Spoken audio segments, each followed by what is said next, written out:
सुनिएगा ध्यान से, किसका बात कर? ऑर्गेनाइजिंग। किसका? तो ऑर्गेनाइजिंग एक बार फटाफट रिवीजन करा दे। ऑर्गेनाइजिंग कौन सा फंक्शन था मैनेजमेंट है भाई? सेकंड। कौन सा फंक्शन है? मैनेजमेंट का ये दूसरा फंक्शन है। अब क्विक रिवीजन करा दे, ये लास्ट क्लास हम लोग कर रहे हैं। ऑर्गेनाइजिंग का मतलब होता है किसी भी काम को सही ढंग से अरेंज कर देना, जिससे काम सही से हो और हमारा जो ऑब्जेक्टिव हो वो पूरा हो जाए, और उस ऑब्जेक्टिव को पूरा करने के लिए सभी से काम हम सही ढंग से करवा पाए। इसको कहते हैं ऑर्गेनाइजिंग। क्या कहते हैं हम लोग? ऑर्गेनाइजिंग के बाद में हम लोग समझे थे कि ऑर्गेनाइजेशनल स्ट्रक्चर, किसी भी ऑर्गेनाइजेशन को चलाने के लिए एक स्ट्रक्चर होता है। स्ट्रक्चर का मतलब मालिक, मालिक के नीचे मैनेजर, मैनेजर के नीचे एम्प्लॉय, एम्प्लॉय के नीचे भी कुछ लोग रहते हैं। एक ढांचा होता है, जैसे स्कूल का आपका एक ढांचा है कि ऊपर ओनर रहेगा, secretary, principal, vice principal, teacher, दरवान, है ना? तो ये एक ढांचा है। तो वैसे ही ऑर्गेनाइजेशन चलाने के लिए एक ढांचा होता है जिसको कहते हैं ऑर्गेनाइजेशनल स्ट्रक्चर। क्या कहते हैं हम लोग? Organisational structure. तो क्या बोलेंगे? Organisational structure is a framework within which managerial and non managerial task are perform. Task are. अब ऑर्गेनाइजेशनल स्ट्रक्चर कितना तरीका का होता है? 4 तरीका का। पहला था फंक्शनल। फंक्शनल माने काम का डिवाइड कर दो फंक्शन के हिसाब से कि ये परचेज डिपार्टमेंट है, ये सेल डिपार्टमेंट है, ये फाइनेंस डिपार्टमेंट है, ये प्रोडक्शन डिपार्टमेंट है। इस तरीके से बांट दो, इसको कहते हैं फंक्शनल। डिविजनल स्ट्रक्चर का मतलब होता है कि आप काम को बांटिए प्रोडक्ट के हिसाब से। प्रोडक्ट के एक कंपनी बहुत सारा प्रोडक्ट बनाता है तो उसके हिसाब से बांट दीजिए, इसको कहते हैं डिविजनल स्ट्रक्चर। क्या कहते हैं? उसके बाद हम लोग का लाइन स्टाफ या लाइन स्ट्रक्चर। लाइन स्ट्रक्चर क्या था कि लाइन में एक बार कहा, जैसे बोले थे प्रार्थना वगैरह होता है या मिलिट्री ऑर्गेनाइजेशन में फॉलो होता है। यहाँ पर अथॉरिटी क्या होता है? टॉप टू बॉटम लेवल तक आता है, डायरेक्ट टॉप टू। इसको वर्टिकल भी कहते हैं। क्या कहते हैं? वर्टिकल। समझ पा रहे? एक बार ऑर्डर हो गया तो काम को करना है तो करना है। नेक्स्ट है line and staff. Line and staff में क्या होता है ना कि लाइन वाला स्ट्रक्चर तो फॉलो करेंगे, उसमें एक तो स्टाफ दे देते हैं। स्टाफ माने एक्सपर्ट स्टाफ देते हैं। नहीं समझे? जैसे मान लो कि अगर बात करो तो मंत्री लोग का एग्जाम्पल ले सकते हैं। मंत्री किसी भी डिपार्टमेंट का बना है तो उनको जानकारी कम होता है तो 5 साल के लिए बनते हैं। और जानकारी रहता भी तो एक लिमिट अमाउंट में रहता है और हर चीज़ को खुद जा कर के नहीं जाँच कर सकते हैं। और जानकारी रहता भी तो हर चीज़ को खुद जाके जाँच नहीं कर सकते। तो उसमें क्या रहता है? बहुत सारे स्टाफ रहते हैं, एक्सपर्ट स्टाफ, जो जाके क्या करेंगे? रिसर्च करेंगे, जानकारी लेंगे, फिर आपको इन्फॉर्मेशन देंगे। मंत्री तक इन्फॉर्मेशन आएगा, उसके आधार पर डिसीजन हो जाता है। इसको हम कहते हैं line and staff. Line and माने प्रत्येक लाइन का एक तो एग्जीक्यूटिव होगा, उसमें एडिशनल हम एक्सपर्ट स्टाफ जोड़ देंगे जिसका काम रहेगा रिसर्च करना, रिसर्च करके टाइम टू टाइम एडवाइज करना। इसको हम कहते हैं लाइन एंड स्टाफ। यहाँ लिखिए, it consist of executives in the direct chain of command. Direct chain of command में एक तो एग्जीक्यूटिव दे दिए, इन एडिशन उसके साथ साथ और एक्सपर्ट आर अटैच, एक्सपर्ट भी दे दिए। जो जिस फील्ड का एक्सपर्ट है उसका क्या करेगा? रिसर्च करेगा और क्या करेगा? To advise and assist line executive. जो लाइन का हेड रहेगा ना उसको मदद करेगा, एडवाइस देगा, ऐसे करिए, इस तरीके से करिए। समझे क्या बोले? इसको हम कहते हैं लाइन एंड स्टाफ। क्या कहते हैं? समझे कि नहीं समझे? जैसे हमारे देश को मंत्री लोग चलाते हैं, बट मंत्री लोगों को एडवाइज करने के लिए बहुत सारे एक्सपर्ट एजेंसी हमारा काम करता है। ये लोग टाइम टू टाइम एक्सपर्ट देते हैं, वो लोग बात मानते भी हैं, उसके हिसाब से वो लोग डिसीजन ले लेते हैं। समझ रहे हैं क्या बोल रहे हैं? इसको हम क्या कहते हैं? Line and staff. क्या कहते हैं? क्लियर है क्या? मतलब लाइन वाला कमांड को तो फॉलो करना ही है, उसमें एक्सपर्ट स्टाफ को अटैच कर देना। क्लियर? एक और टॉपिक है हम लोगों का। अच्छा, इतना तो पढ़े थे, और क्या क्या पढ़े थे हम लोग पहले? और पढ़े थे सेंट्रलाइजेशन। सेंट्रलाइजेशन माने retention of decision making power. सभी लोगों को डिसीजन लेने का पावर नहीं देना है, कुछ ही लोगों के हाथ में ये पावर देना है। इसको कहते हैं सेंट्रलाइजेशन। क्या कहते हैं? छोटा ऑर्गेनाइजेशन है तो सेंट्रलाइजेशन होगा। It is suitable for a small scale organisation. It is suitable for small scale, इसको कहते हैं सेंट्रलाइजेशन। नेक्स्ट है डिसेंट्रलाइजेशन। डिसेंट्रलाइजेशन का मतलब होता है power given in more hand. Large scale का ऑर्गेनाइजेशन पर डिसेंट्रलाइजेशन चलेगा, लार्ज स्केल का ऑर्गेनाइजेशन में क्या चलेगा? डिसेंट्रलाइजेशन। क्लियर है ये बात? पक्का? अच्छा, और हम लोग पढ़े थे आपका delegation of authority. Delegation of authority, देखो डेलीगेशन माने ना काम को किसी और को दे देना। समझे? डेलीगेशन जैसे देखिए, हम ही अपना सारा काम हम खुद नहीं करते हैं, कुछ काम बच्चे लोगों से करवा लेते हैं, स्टूडेंट लोग हमको बहुत मदद करता है। समझ पा रहे हैं क्या बोल रहे हैं? स्टूडेंट लोग से ही करवा लेते हैं। कुछ काम हम खुद कर लेते हैं और कुछ काम पैसा दे के करवा लेते हैं, माने किसी को हार करके करवा लेते हैं। तो ये 3 तरीक़े से काम हो जाता है। समझ रहे हैं क्या बोल रहे हैं? जैसे कुछ लाना ही है, हम पढ़ा रहे, इंक लाना है तो किसी बच्चा को पैसा दे दिए, ला के दे दिए। समझ रहे हैं क्या बोले कि नहीं समझ पा रहे? तो इसको कहते हैं डेलीगेशन। क्या कहते हैं? काम किसी और को दे देंगे, इसको डेलीगेशन कहते हैं।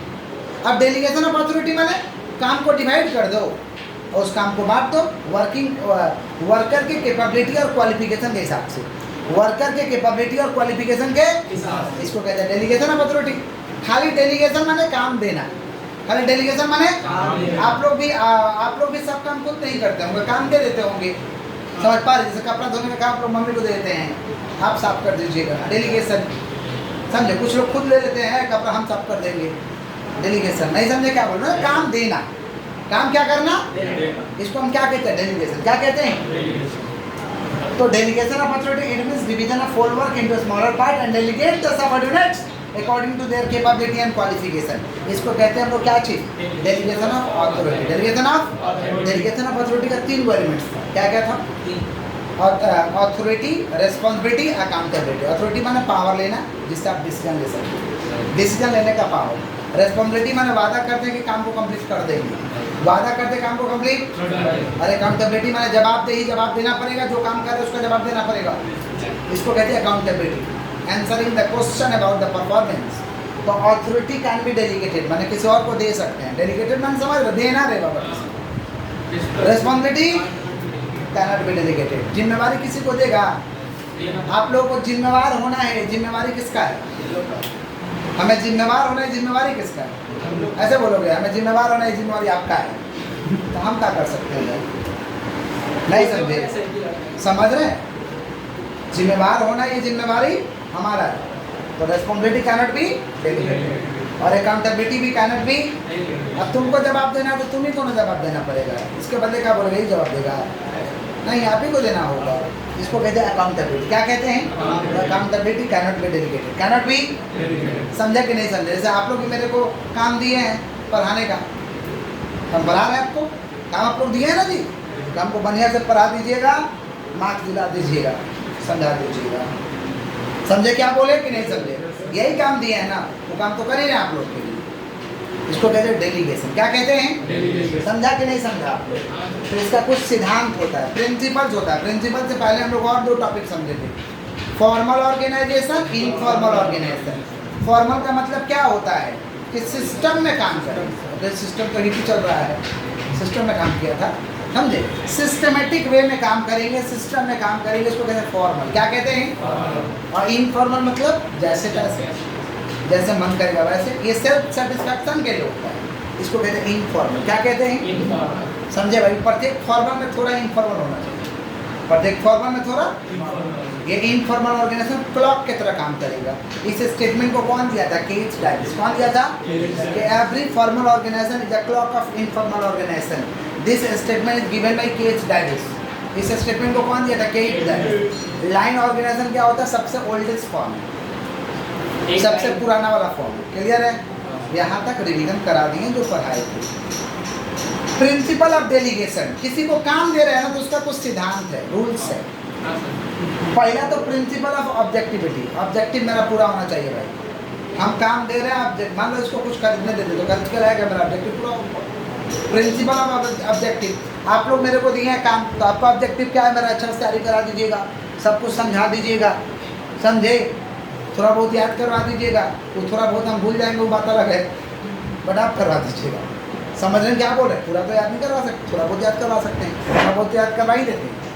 समझे क्या बोले? किसका बात कर रहे हैं? Principle of objective. Principle of क्या आप लोग जो काम मेरे को दिए उसका ऑब्जेक्टिव फुलफिल कर रहे हैं? हाँ कर रहे हैं, लेकिन आप लोग अपना ऑब्जेक्टिव नहीं फुलफिल कर रहे हैं, याद तो करना पड़ेगा ना। नेक्स्ट क्या भाई? Principle of authority and responsibility. Principle of, समझे क्या बोले? डेलीगेशन का कुछ रूल्स है, मतलब जिसको भी दिया जाए ऑथोरिटी रेस्पॉन्सिबिलिटी उस चीज़ को समझे, जिम्मेवारी को समझते हुए, समझ पा रहे, डिसीजन ले और काम को करे। इसको कहते हैं principle of authority and responsibility. बोलो क्या बोले? कभी कभी सिलेबस डिले होता है ना, लगातार 1 सप्ताह 2 सप्ताह ज़्यादा पढ़ के मेकअप कर दिया जाता है। क्यों? जिम्मेवारी है भाई, जिम्मेवारी है, कंप्लीट करना पड़ेगा। नहीं समझे? कभी कभी ऐसा हो जाता है, समझे? एक बार तो ऐसा परिस्थिति उत्पन्न हो गया कि अचानक से मुझे गांव जाना पड़ा, मैंने जाना था तो हाथ में 4 घंटा समय था, बच्चा लोग का एग्जाम था और हम आज जाएंगे गांव, 2 दिन बाद उन लोग का एग्जाम है और 2 टॉपिक बाकी था। समझना क्या बोल रहे हैं? दोनों टॉपिक का 4 घंटा में वीडियो रिकॉर्ड करके अपलोड करके बाकायदा उन लोग को दे दिया गया, फिर भी दिया लोग, समझे? उस वीडियो का अच्छा खासा व्यूज भी गया था, तो बहुत इम्पोर्टेंट था। समय कम था इसलिए, ऐसा नहीं कि मैंने जानबूझ के कर दिया, समझे क्या बोल दिए, कंप्लीट हो गया। इसको क्या कहते हैं? Principle of authority and responsibility. Principle of, समझे क्या बोले कि नहीं समझे? और मान लो किसी को अचानक से तो बुला नहीं सकते, आप तुमको पढ़ा देंगे, क्लास का लेकर रिकॉर्डिंग तो कर सकते हैं, रिकॉर्डिंग करके दिखा तो सकते हैं वीडियो। आई फिर क्या भाई? Principle of unity of command, order given by only one boss. Order देने वाला एक तो बॉस होना चाहिए, अनेक बॉस नहीं। इसको कहते हैं principle of unity of command. Principle of unity of, unity है, यूनिटी होगा माने ऑर्डर देने वाला एक होना चाहिए, इसका माने रूल्स फॉलो होना चाहिए। Principle of scalar chain, scalar chain माने सिस्टम को फॉलो करिए, system of communication, system of authority level. कौन सा लेवल? सभी लोग अपने काम को समझे, इसको कहते हैं अथॉरिटी लेवल। क्लियर है क्या? तो कितना प्रिंसिपल है? 5। पहला क्या मतलब? प्रिंसिपल ऑफ ऑब्जेक्टिव, दूसरा principle of authority and responsibility, फिर प्रिंसिपल ऑफ स्केलर सेट, फिर क्या? Authority level. क्लियर है क्या? सेंट्रलाइजेशन का फीचर्स पूछता है 1 नंबर में, इसीलिए कभी दिखा देंगे। सेंट्रलाइजेशन का क्या फीचर्स है भाई? Retention of decision making power, सबको नहीं देंगे डिसीजन लेने का पावर, अपने हाथ में रखेंगे। डेफिनेशन तोड़ दो, निकल जाएगा। यही तो लिखवाए थे कि centralisation means retention of decision making power, retention of decision making power तोड़ दो। और सेंट्रलाइजेशन से क्या होता है? रिड्यूस रूल ऑफ सबऑर्डिनेट्स, निचले स्तर के लोगों को काम कम हो जाता है। मेन तो काम जिम्मेवारी कौन लिया? टॉप लेवल का, तो निचले स्तर के लोगों का काम कम हो जाएगा। तो reduce role of subordinates, reduce role of subordinates. Clear है क्या? तो पहला क्या है? रिटेंशन ऑफ कौन सा? Decision making power, retention of. दूसरा reduce role of subordinates. Clear है क्या? ये क्या है? सेंट्रलाइजेशन का फीचर्स क्या है? हमारे बच्चे नॉर्मल है? बोलो, आगे बढ़े। नेक्स्ट हम लोग का है लाइन एंड स्टेप, समझा दीजिए। Span of management. Span of management का मतलब एक व्यक्ति, समझ पा रहे? एक व्यक्ति मैक्सिमम कितने लोगों को कंट्रोल कर सकता है, कितने कामों को कंट्रोल कर सकता है, इसको कहते हैं स्पैन ऑफ मैनेजमेंट। क्या कहते हैं? नहीं समझे? स्पैन ऑफ मैनेजमेंट नाम इसको लग रहा है। स्पैन माने प्रबंधन की अवधि क्या है? स्पैन माने अवधि होता है, समझे क्या बोले? तो प्रबंधन, मैनेजमेंट माने प्रबंधन होता है, और स्पैन माने क्या होता है? अवधि। स्पैन ऑफ मैनेजमेंट माने प्रबंधन की अवधि क्या है, मतलब क्या? एक व्यक्ति कितने लोगों को कंट्रोल कर सकता है, कितने कामों को कंट्रोल कर सकता है, समझे? ये आपको तय करना है, ये आपको क्या करना है? तय करना है। उसके हिसाब से अपना सेटअप करिए ना। मान लीजिए कोई ऐसा स्टाफ है जो इतने लोग कंट्रोल कर सकता है, जैसे टीचर स्टूडेंट का क्या रेशियो है कि एक टीचर 35 बच्चा को अच्छा से, ये एजुकेशन का लॉ कहता है कि 35 बच्चा को अच्छे से पढ़ा सकता है, अच्छे से उसका कॉपी चेक कर सकता है, अच्छे से उसका बुक को चेक कर सकता है, 35 इसके ऊपर नहीं। लेकिन क्या होता है कि ये रेशियो हो जाता है 60:1 का। सरकारी स्कूल में तो 100 का आंकड़ा हो जाता है ना जी, कैसे कॉपी चेक होगा? सबका कॉपी चेक करेगा तो पता चला कि 2-4 दिन कॉपी चेक कर रहा है, 100 का बच्चा होगा ना। रेशियो क्या होना चाहिए? 35:1, मैंने एक टीचर 35 स्टूडेंट। यहाँ क्या हो रहा है? 100 स्टूडेंट मिनिमम एक टीचर, कैसे होगा? दिक्कत हो जाता है, नहीं समझे? तो यही बोलता है स्पैन ऑफ मैनेजमेंट, एक व्यक्ति कितने लोगों को कंट्रोल कर सकता है, उसका दायरा क्या है। वो चीज़ नहीं करोगे ना तो एक आदमी पर 100 लोगों का काम चाप दोगे, बढ़िया से काम नहीं होगा, फेल हो जाएगा। बढ़िया से काम नहीं होगा तुम क्या हो जाएगा? फेल हो जाएगा। समझा क्या बोले? इसको कहते हैं स्पैन ऑफ मैनेजमेंट। क्या कहते हैं? समझे क्या बोले? जैसे अच्छा स्कूल लोग 35 बच्चे से ज़्यादा नहीं रखता एक्सेप्शन, एक टीचर 35 बच्चे, इससे ज़्यादा, ताकि सब कुछ सिस्टम है। वो समझ पा रहे क्या बोल रहे हैं कि नहीं समझ पा रहे? चलो, तो span of management, the term span of management refers to the number of subordinates that can be effectively manage by a superior. एक सुपीरियर अपने निचले स्तर के लोगों को, कितना लोगों को मैनेज कर सकता है? समझे? आप लोग जैसे टीचर हो गया आपके लिए सुपीरियर, स्टूडेंट हो गया सबऑर्डिनेट्स, स्टूडेंट क्या हो गया सबऑर्डिनेट, और टीचर क्या हो गया? टीचर कितने लोगों को मैनेज कर सकता है? तो ये लॉ कहता है। समझे क्या बोले कि नहीं समझे? 1:35, कम हो तो और बेटर है, कम हो तो और मैक्सिमम बात किया जा रहा है। समझे क्या बोले कि नहीं समझे? किसका बात कर रहे भाई? Span of management. बोलो क्या बोले?